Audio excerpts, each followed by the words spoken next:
driver off the deck for Corey Connors. Here's driver off the deck for Victor Hovland. So the driver off the deck. I know you would try this, right? Oh my, what a shot. Just to be able to hit it off the deck and get that thing down and fly it and running. You have to put your foot on the gas. You pull out the driver off the deck and you put it on the green all the way up the hill. Welcome back to another episode of Off the Deck. I'm, of course, your host, Josh Decker. Really excited today to have Josh Smith of Flagbag Golf joining us today. Josh, thank you for taking time. Wonderful first name, by the way. But really appreciate you taking time away from your, I guess, what is it? Not a 9 to 5, because you're there a lot earlier than 9 to 5. But thanks for joining the show.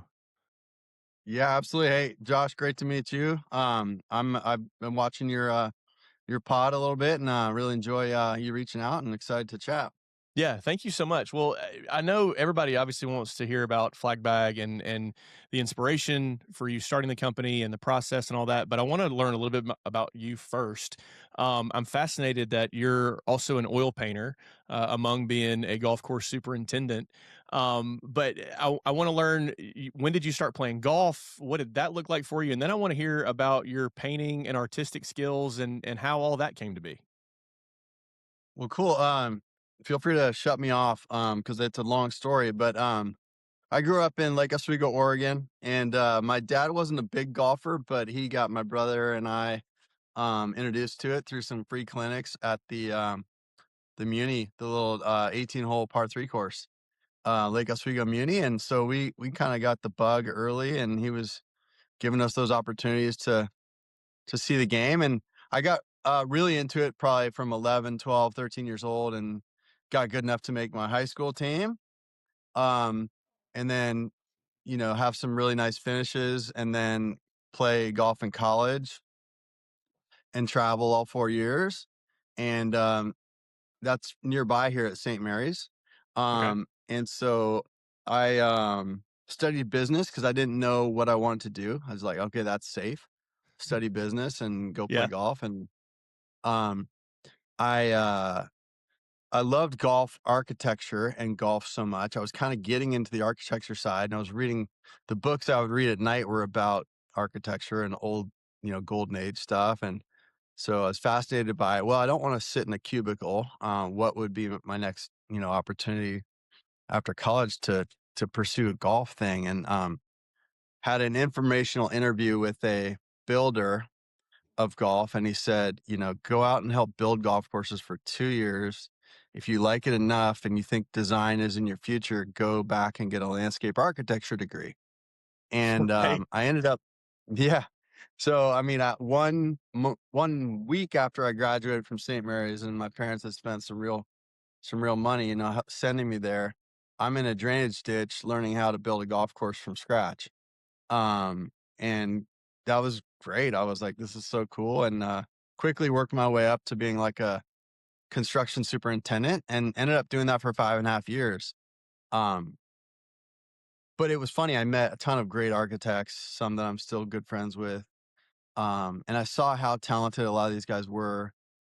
And I also saw that, like, maybe not the most lucrative, or did those guys really have a place to hang their hat?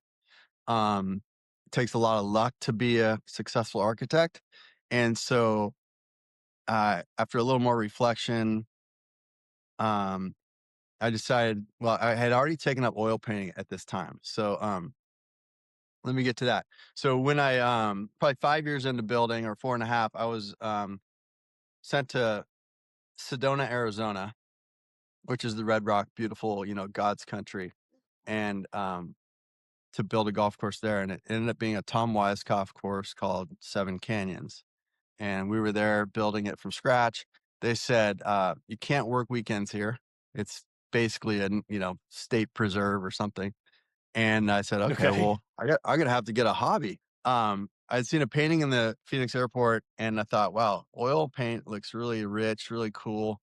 Got to find a new hobby for the weekends, And so I reached out to the art shop, and I think it might have been a Saturday or a Sunday, and left a voicemail. They were closed. And I got a call back, and this lady said, "Hey, I'll come down and open up the store for you. I'm nearby." And so I met her at the store and bought my first starter set of oil paints. So I mean, this is a long-winded thing, but basically I had taken up oil painting, got really into it right away, was starting to show Tom Weiskopf my paintings, and you know, a year later, I'm transitioning out of building golf courses, and I'm like, all right, what's my next step? And I wrote two emails to different people. I think one I had met, and then one I hadn't, asking career advice. And so Tom Doak was one of those guys, and he was nobody knew who he was. He was just building Pacific Dunes after Bandon had been such a success 3 years before, 2.5 years before. And I got up there to tour that, and I met one of his lead shapers, Brian Slonick, and he showed me around Pacific Dunes under construction. And I was like, man, Tom Doak must be onto something here, because I've never seen a golf course built like this. And so I was like, I need this guy's advice. So, it basically took 6 months to decide what my next step was, oil painting all day long during those 6 months. And I had sent this email to Tom and attached a couple of paintings of Pacific Dunes I had done. And it was under construction, or like, I guess it had been grassed by then. Yeah, it had been grassed by then. And he said, well, if you can wait around, we'll be at San Francisco Golf Club in 2 months. We'd like to meet you, and you could come work with us, reshaping some bunkers and restoring some things. And I'd like to buy 1 or 2 of your oil paintings if you didn't have a better offer. And as I was then working at San Francisco, got to meet Tom and Jim Urbina. One of the members there was like, well, maybe we want you to do some paintings of San Francisco Golf Club. He's like, if Tom Doak is as discerning as he's known, Right. it's a pretty special thing that he likes your oil paintings. And I was like, yeah, that is really cool. So, you can't take photos at San Francisco Golf Club, but the board had agreed to let me go and take photos and create paintings. And so, basically transitioning out of like building, mass producing golf courses from scratch, to getting into the restoration side with Doak. And then I was a short little period. I was invited to go help build Sabonic with them. And that was the co-design with Jack Nicklaus, next to National and Shinnecock. And I had just met my now wife, and it's like, I can't go across the country right now. I got to say no to that opportunity. And then I went and helped restore Meadow Club with Mike DeVries, and did a little bit more work with Jim Urbina. And so, taking you through my mid-20s, late 20s here, didn't have my career path figured out still, and knew that I was getting better at oil painting, and people would like to buy my stuff. One of the projects I had worked on with Wadsworth, who I worked for 5.5 years building, was with the superintendent was Thomas Bastis. And so Thomas Bastis got the head job at Cal Club, and we were friends, and he knew of my, deep construction experience. And he said, why don't you come out? I'll hire you at Cal Club. You'll be learning the ropes of greenskeeping, because I could see you really liking this profession. And once our vote passes, which we hope it will, you'll be super instrumental in helping us carry out that big restoration back to the Mackenzie stuff. And the first time he had asked me, he hadn't really led on to the project stuff as much. It was more like, hey, you should come learn greenskeeping with me. So I drove out there, and it was a long trip from where I live. It felt like 49, 50 minutes. And I was like, I don't think I'm ready for this, to work this far away from home. I don't see it. And about a few months later, maybe a year, he's like, I really think you should come work here. Because of all those things I mentioned. and I had taken like an interim job at Golfsmith because I was Right. like, okay, I need something to pay the bills, and that didn't feel right. That wasn't the fit for me. Surprised my wife didn't leave me, at that point when she was when I was like putting my college education to no use at all. Um, no disrespect to Golfsmith. I mean, it just wasn't a fit for me. I was Yeah, playing yeah. like wooden headed clubs, and I wasn't into selling 500, dollar drivers. Um, so this next time Thomas said that, I said, you know what? I think you're right. I need to make a move. I got to figure out my next path. So, um, MapQuest had now been something I'd figured out. I got to the Cal Club in about 38 minutes instead of 50 some minutes. And I was like, oh, that's actually pretty doable. So it was funny. I'm sorry I just keep rambling on. No, But it's great. it's all tied together. Okay, so the first week I got to start learning greenskeeping with Thomas. Um Kyle Phillips, who was meant to restore all the Mackenzie stuff at Cal Club, he said, "Hey, we're gonna build a brand new hole that's gonna be the seventh hole, and it's up in this area that as the dump, and it's just like an area where you know tree trunks and clippings and things were dumped." And he's like, "We need someone to help us render this, and we would like you to oil paint this, and it'll help get this vote passed for Cal Club to, move into this." I think it was a $12 million, $14 million project. Um, and so the first week I'm with Thomas learning everything about greenskeeping, I'm like, "Hey, Thomas, I have to go home at like 1 today because I've got to finish this painting by 1 week from now, and it's got to be framed to be able to be at this event."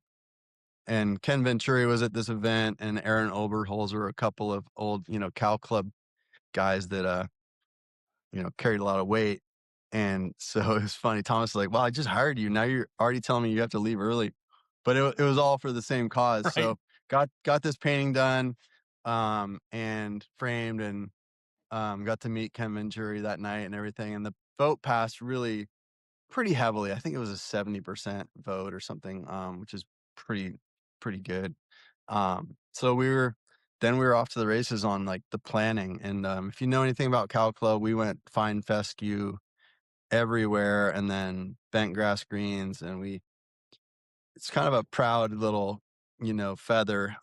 We did 40% of the work in-house. We kept all the staff on. And a Wow. lot of my construction background led into leading the staff into all the bunker construction, all the grassing, all the layout, all the green finishing. And then Kyle hired two individual independent shapers, and both are good friends. One's George Waters, who's at the USGA now, and the other is Kyle Franz, who is now a very talented and growing architect with Broom Sedge and Mid Pines and all the stuff he's been able to do. Yeah. So then I was 7.5 years at Cal Club, and got the club helped send me back to school to get some turf experience and degree. And so I went to Rutgers for 20 weeks total and got that done. And then it was looking for a head job. That's awesome. I love that we're nearly 14 minutes in and we haven't even talked about flag bag golf yet. Wow, 14 That's minutes. Yikes. yeah. But no, that's a fascinating background and just a glimpse into your own uh path to get to where you are, because if all of those things didn't happen along the way, you wouldn't be sitting in your shop in 2019 and be looking at all these flags and wonder if there's a better way to use them, right? Yeah. Yeah, no, I'd been at these great courses, and I'd seen that there was really no home for the old flags, and it was like, oh, these just have to go into a box and then they'll be thrown away. And once I'd never throw any away. I'd kind of put them in my trunk of my car or whatever. And once I got here, 2015, and then I was actually in charge, and I was like, well, still got a bunch of flags amassing here. And so yeah, it had this, you know, wild idea to upcycle and repurpose, and kind of felt really good about it after coming up with the idea. I was like, man, this could be really cool. And so um yeah, and you probably want to know the story of that, right? I mean, so like, should I go into? Yeah, I'd love to hear it. Yeah. Um, so the head pro, he came down and he had like 22 tournament flags from our men's invite, and they were double sided and they were pretty new. I think we used them for 3 days, and he's like, hey, can you do something with these flags? Because I can't give them away. Someone's going to feel left out. And that was the light bulb for me. He's like, can you do something with these? And I was like, oh yeah, I'll take those. I'll take those off your hands. I'll figure out something to do with these. And like, it's like, okay, I got a 3-year-old daughter and a 1-year-old daughter. I'll make a tiny little quiver golf bag for these for my kids. It'll look really cool. And that was it. That was kind of the idea. And then um I remember didn't buy a sewing machine, hadn't really done anything in 3 months, 2 to 3 months maybe, and I was spraying greens some Monday, and I remember pulling off the fourth green here, um, and I was like, I got to do something with that idea. So I had been long-term friends with the owner of Mackenzie Golf Bags at the time, Todd Rohr, and he kind of brought Mackenzie back out of the ashes, and came to find out that he had since parted ways with um, some of the newer guys that came in, and were going to run Mackenzie. And so he ended up starting McDonald Leather Goods. It's a very similar type of a carry bag, really nice leather. And you know whether that's related or not, I was like, I'm going to reach out to Todd and say, hey, have you ever thought about building a golf bag out of flags and see if he'll help me get this thing going? And so he said, I texted him right off the side of the fourth green, and he's like, no, I haven't. um I said, okay, cool. I'm going to send you like, 8 to 12 flags tomorrow. And I'd like to see if we can work on this. And I said, sounds great. And I remember within, another 10 minutes, I thought like, hey, what would I call it? And I was like, okay, it's going to be called Flagbag. That makes sense. It rhymes. Um, and so I was checking in with him about every month and a half, and nothing yet. I'm like, man, I think this idea is really good. Like, I gotta Is Todd about to keep steal pushing. it? Yeah. Yeah, steal it, or not so much steal it, but kind of. I remember sending him a message after. I was like, hey, by the way, this needs to be my thing, because it's like, I've got to put my kids through college, and I think it's gonna be big. Don't run with it. And he never would, of course. But I was going up to move my dad into a care home 7 months later, after I suggested the idea to him. And he's like, well, I said, should we get together for a beer? And he said, yeah, let's do it. And you're going to want to see this when you're up here. And he started showing me the photos of like this first prototype. And I was so excited to get up there, see my dad, help move him into this home, and go have a beer at the place I played all my public golf in high school. And I saw this thing. I'm like, man, this is going to be a hit. And so I got home and showed my older brother, who's a member at Waverly and loves golf as much as you and I do. I'm like, Matt, you got to come to this meeting and help me get this business off the ground, because I don't have the bandwidth, not the business acumen that you have. But I've got the idea and the connections. And so he's like, yeah, I'm fine. I don't need to be at that meeting. I'm like, no, I think I really gonna need your help, dude. And so he's like, yeah, okay, I'm coming.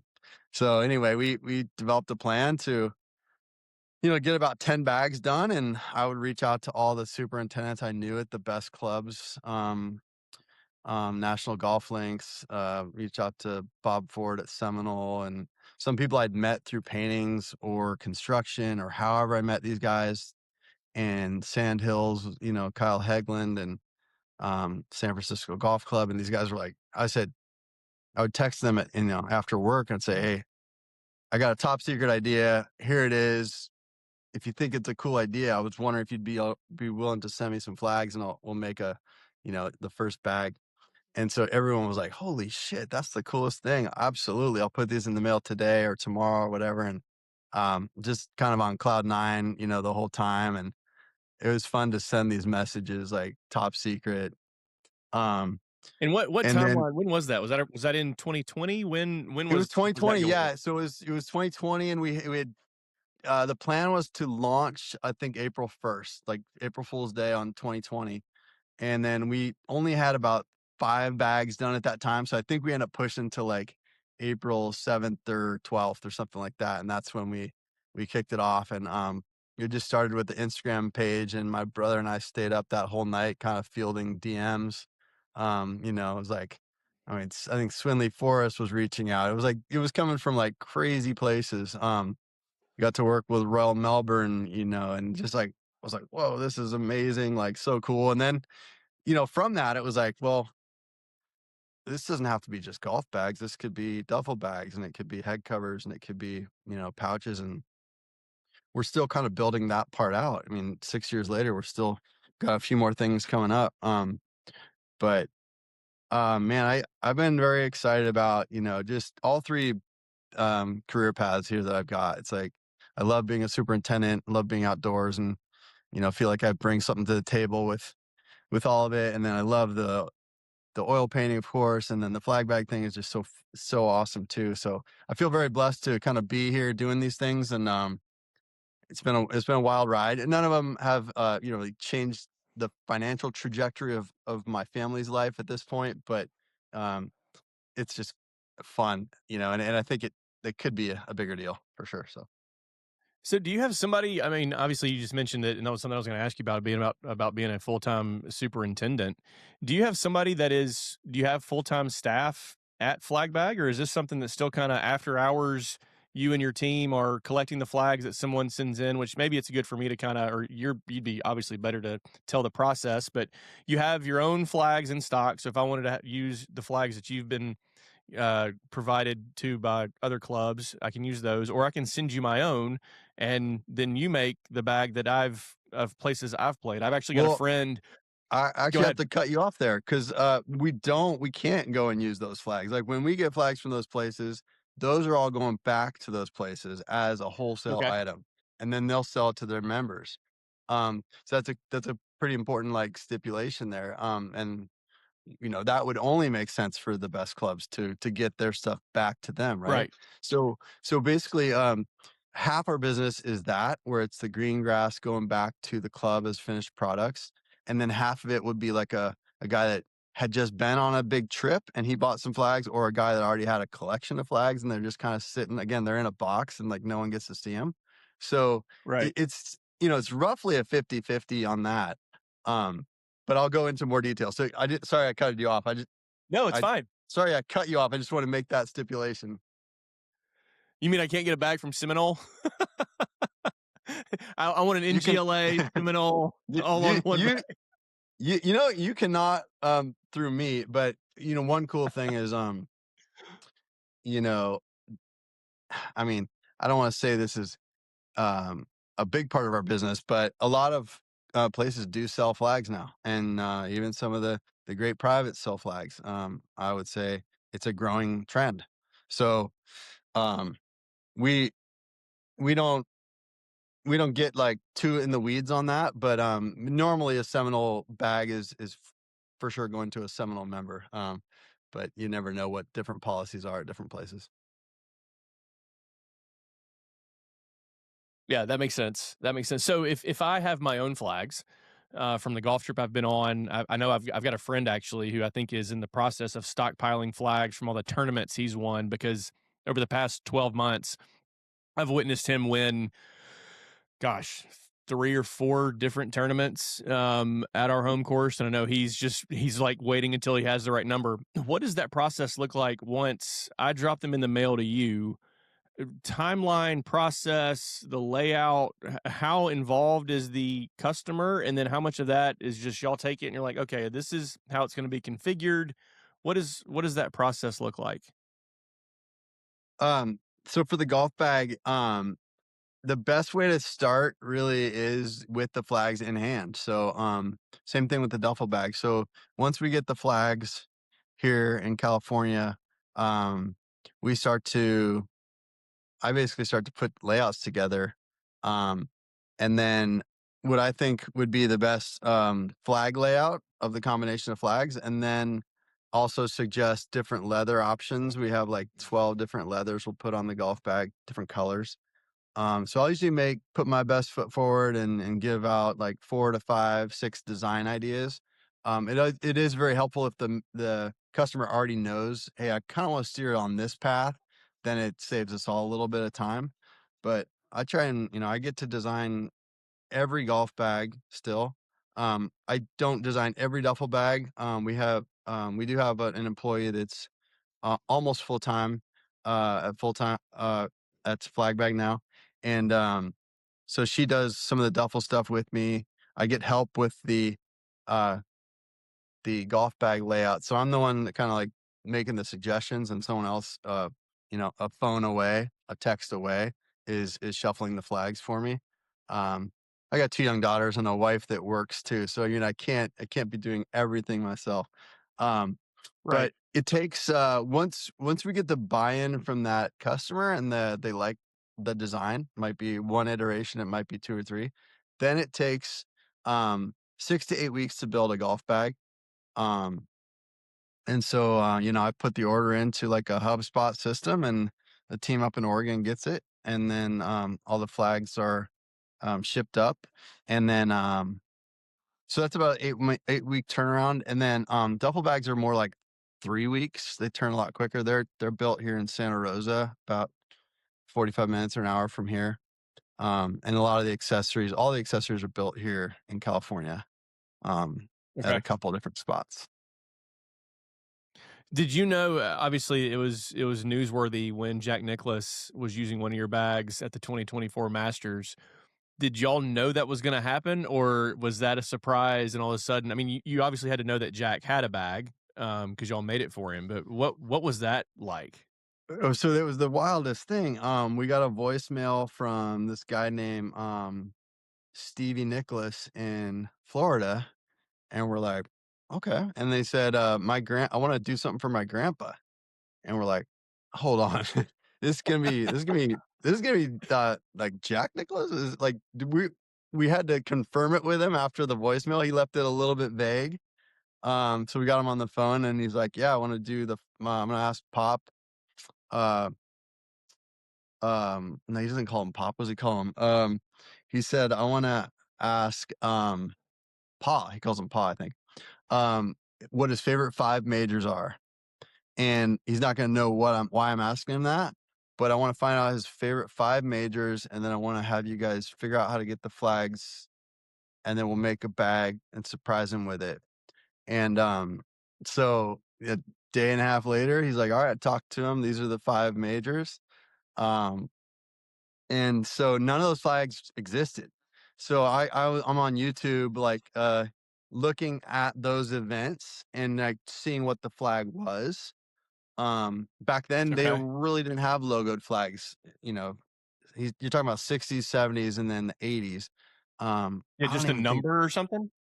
Yeah, either just a color. Obviously, like the U.S. Opens just used to be yellow. Um, the British Open was a number. It was like 18. I think they were all, depending on the hole. Um, at St. Andrews was one of the events he wanted to commemorate. And then the Canterbury PGA was a pretty unique and very cool looking flag that did have a logo. Then there was the Oakmont, which didn't have a logo. There was Pebble Beach 72, which didn't have a logo. Um, and then Masters was 86. So anyway, I was looking on eBay, and I'm like, or not eBay, I was looking on YouTube, like, what do these flags look like? And then a couple I could see did have a logo but weren't on the flag. Like the Oakmont was a yellow flag, like they always have, no logo, but they did have a tournament logo. So I figured out the tournament logo was the coolest looking little, squirrel. And then I saw that Pebble Beach didn't have a logo on the flag, but they had a tournament logo, which was a really cool, like top hat looking thing. So anyway, I ended up reaching out to a friend down in Georgia named Carlin. So we met this guy Carlin who can make pretty cool like one-off well, he would rather do larger quantities, but he was able to help me through that process, Carlin Webb, and build out those 5 or 6 different flags, and ended up we were trying to figure out like colors, what would look good together on the bag, what would be actual true to what that looked like.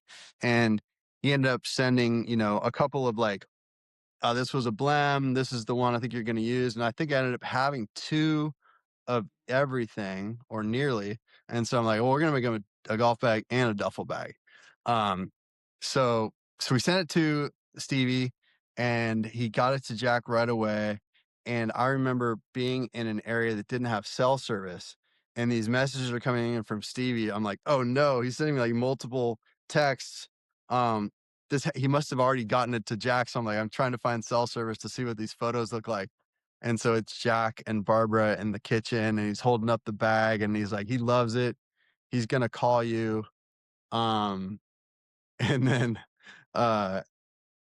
he's like, well, here's the thing. He's either going to call or text you. I'm like, no way. Jack, I'm going to get a call from Jack Nicholas. Yeah. And no call came in. I'm like, okay, not getting that call.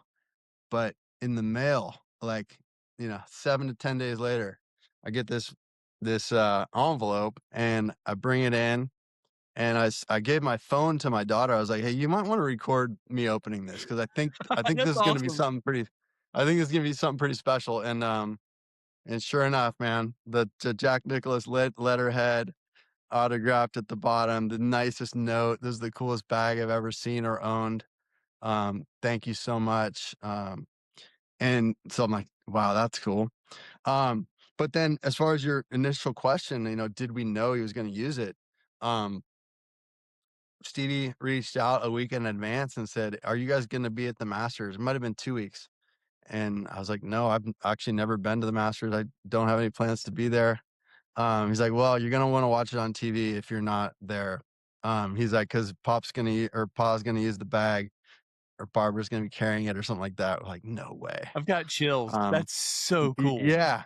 Yeah. And sure, I'm at work that morning and then I went home to help my kids to school and we've got the par 3. No, not the par 3. That was when Ben Crenshaw used it at the par 3. We've got the inaugural tee shot on Thursday instead of like the par 3 was Wednesday, I think. Yeah. And sure enough, I mean, I'm getting texts from my buddies and I'm like, he's got the bag. And I'm like, I'm getting chills now, but I was like screenshotting and like taking photos of the TV and it was stood out like a sore thumb. I mean, everything there is, pretty muted.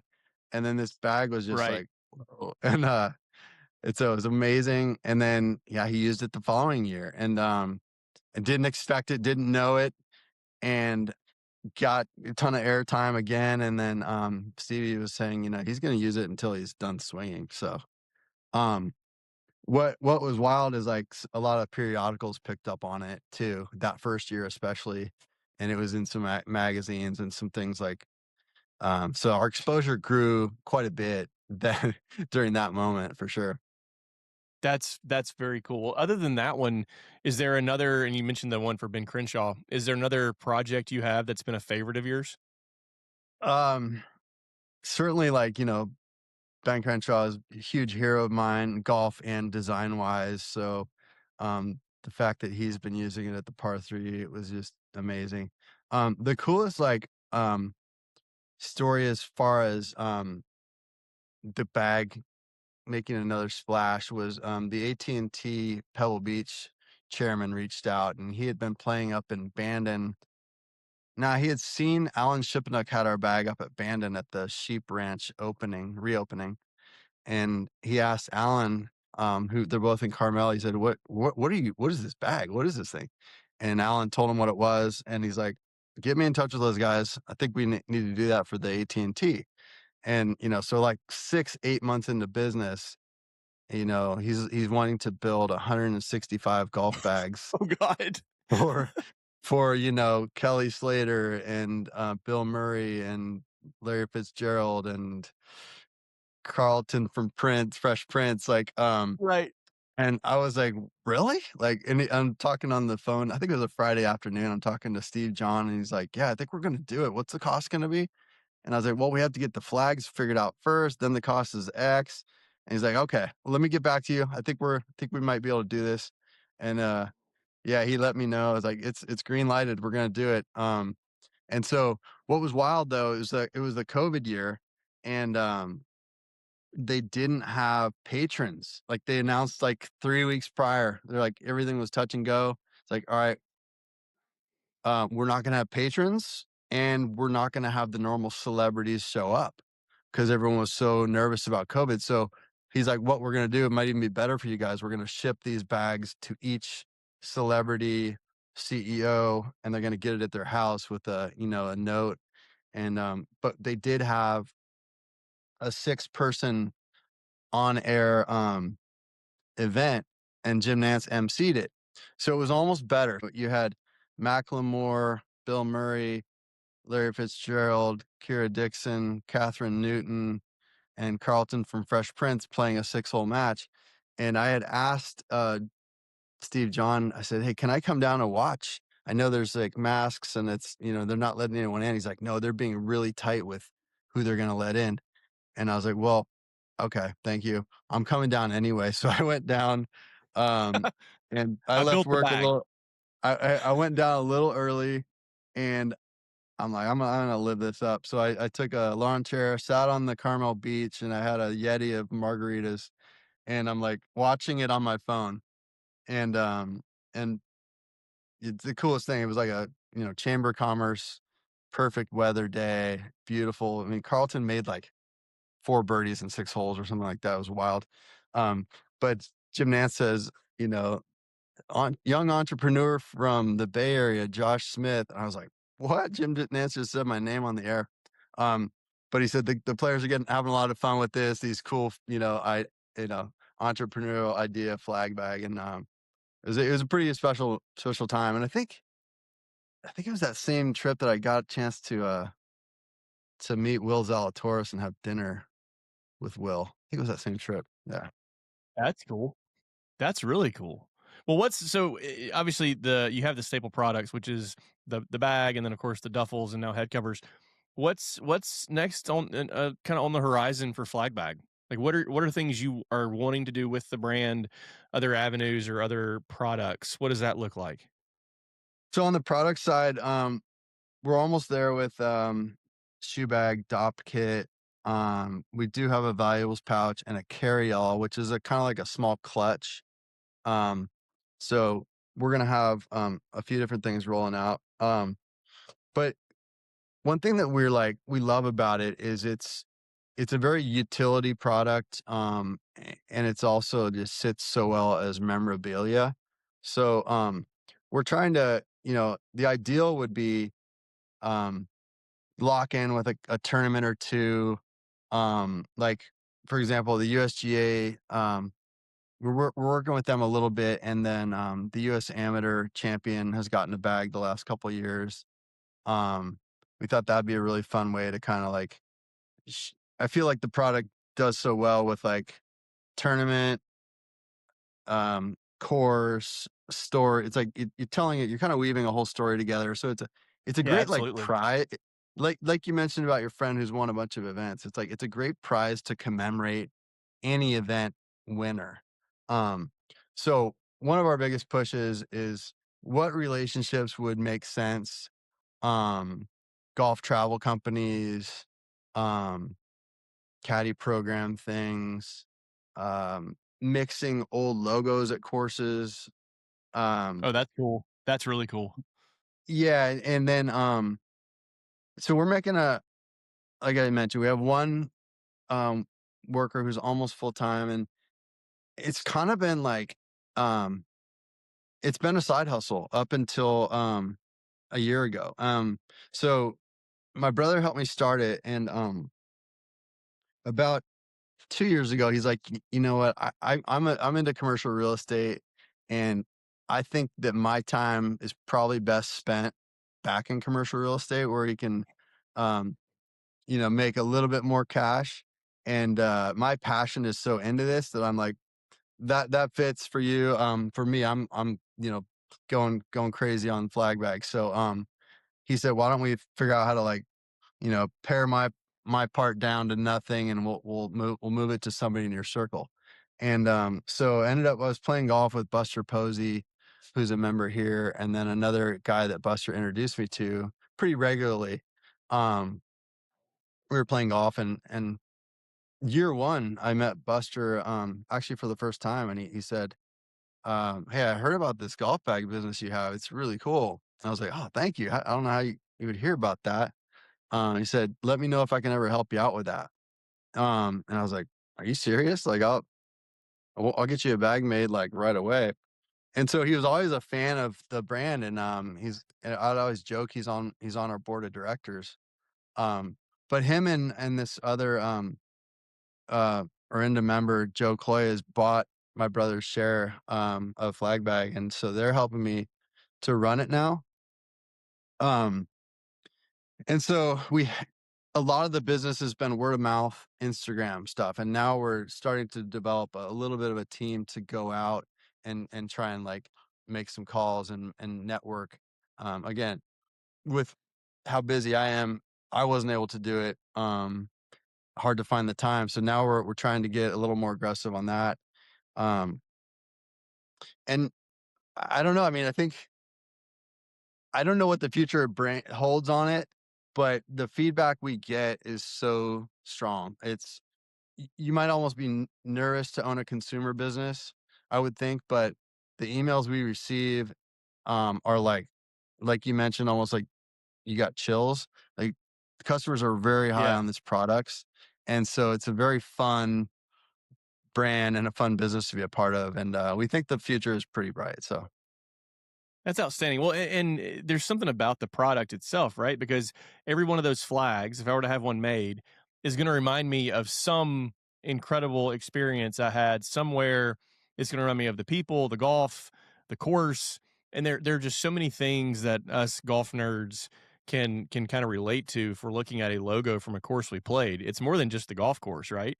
There's so much more to it. It's kind of like peeling back that onion. There's, like I said, the people, the golf itself, the weather, uh yeah, and the golf flag kind of evokes all of those different emotions.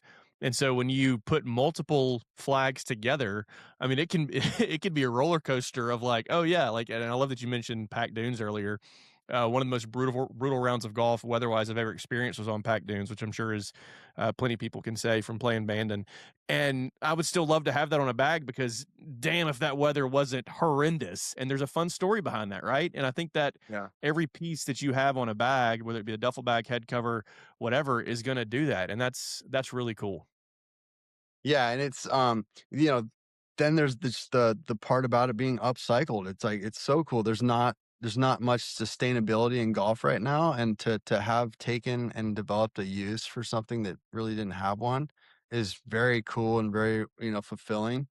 Um and we don't necessarily always use upcycled flags. When we're starting to get into more tournament orders, a lot of like, duffel bags or head cover tournament orders, and a lot of times we'll get into making those flags ourselves now. But again, yeah, it's like the flag's been around since very, very early golf, and to have like Yeah. this new way to kind of weave it into something else in your lifestyle is very cool. So yeah, I again, I very, very thankful to be working in it and with it, and like just love it. So Yeah. This story has been awesome to hear. I loved hearing your background. How often are you still painting? Do you still paint much at all, or has it kind of taken a back burner? I do. I'm back into painting a lot on the weekends. It did for sure take a back burner for like the last 3.5 years. And I've got Starting a business will do that. yeah, and I've had a few customers that are really, really patient to the point of being like saint like. But no, I've been cranking lately some really cool paintings, and just again just thrilled with all of it. So golf, like you, I mean, you're doing a golf podcast because you love golf, um, and I love golf. I mean, I carry a feathery golf ball around in my pocket. I mean, it's like a little, That's cool. rabbit's foot. It's like it's kind of weird. My wife probably doesn't really get it. But I can't really stop thinking about it. It's like, I think surfing might be a cooler sport, but I think golf is definitely the best sport, Yeah, I I agree with that 100%. Josh, you certainly have been very generous with your time. Thank you for coming on the show, for sharing your story. I'm excited to keep up with Flagbag, and there's no telling what tournament I'm gonna turn on and see someone carrying one of your bags. So I look forward to seeing that and keeping up with all your success. But thank you for your time today. Absolutely. And come out to Arinda Country Club. We're a really cool 1924 William Watson golf course. And I've been lucky to be here for 10 years now, but it's a very memorable spot, and we're doing some cool things. So please hit me up when you're out in the Bay Area next. I will definitely do that. I see that I saw something on your social media not too long ago that you were either down at Pasta Tiempo or had some flags from there, and that's like my heart is still in there. Like Pasta Tiempo is an experience I will never forget. That's one place where if I could get a flag from them, I would love to have on a bag. But yeah, I will certainly take you up on that invitation. I'm Robbie and the guys know me as the yes man. That if somebody extends an invite, I'm gonna make it happen. So that's very kind of you. That's incredible. Well, hey, Josh, thank you so much. I really appreciate you reaching out. Yeah, absolutely. Josh Smith, thank you for joining us. I'm Josh Decker, and this has been another episode of Off the Deck.